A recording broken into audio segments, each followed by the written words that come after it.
And during the break of the first session of TedxCERN, we are here with Topher White. Hi, Topher. Hey, hi, how's it going? Such a great talk so far. Yes. Topher is from San Francisco, he's a physicist, and he has an amazing project going on in the rainforest to protect the Earth from climate change and use smartphones. Tell us more about this fantastic idea. Thanks so much. Basically, we take old recycled smartphones and other recycled materials to build a device that we put out in the forest to listen for the sounds of chainsaws, gunshots, other types of noises that tell us there's a problem going on. And we can actually use the standard cell phone network, which, funny enough, exists out in the rainforest in a lot of places, to send alerts to authorities to show up in real time.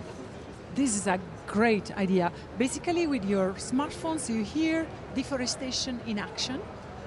People cutting trees. Exactly. From what we can see, it's the first real-time anti-deforestation platform that exists versus satellites, which are amazing for showing us the entire world and how much deforestation is happening, or drones that can do this. But basically, this is the first time we can actually know immediately the moment that it starts where it's happening. And what's great is that we can use trash and existing infrastructure to accomplish it.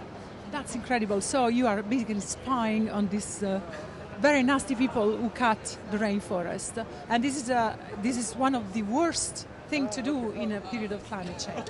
Yeah, so this is one of the things that we didn't actually intend from the start, but we found, as is known, that climate change is actually more affected by deforestation, which is to say deforestation causes more greenhouse gas emissions than all of the transportation put together.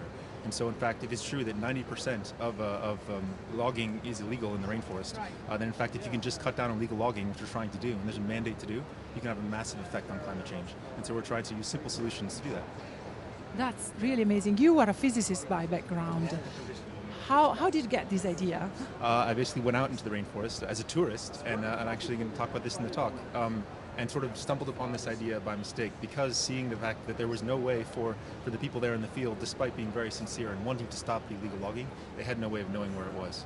And so really feeling like this was not a fair situation for them, and knowing that we had all the tools there in the forest, everything existed necessary for us to actually help them solve this problem, and so we set out to do that.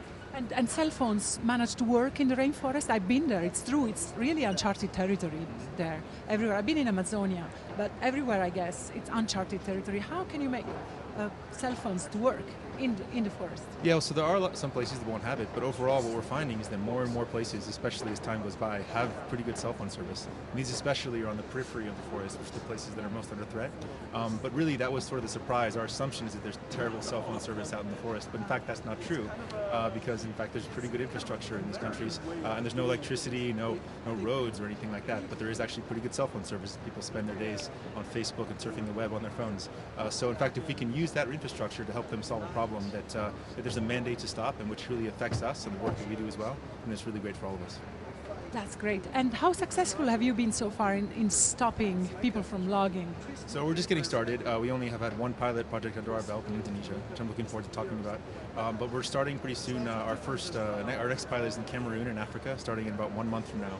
We'll be covering about 100 square kilometers in Cameroon, and then branching out into the Amazon again in a few months. So we're just getting started. There's a lot yet to prove and a lot left to show, but we're pretty excited. What can I say? Thank you for this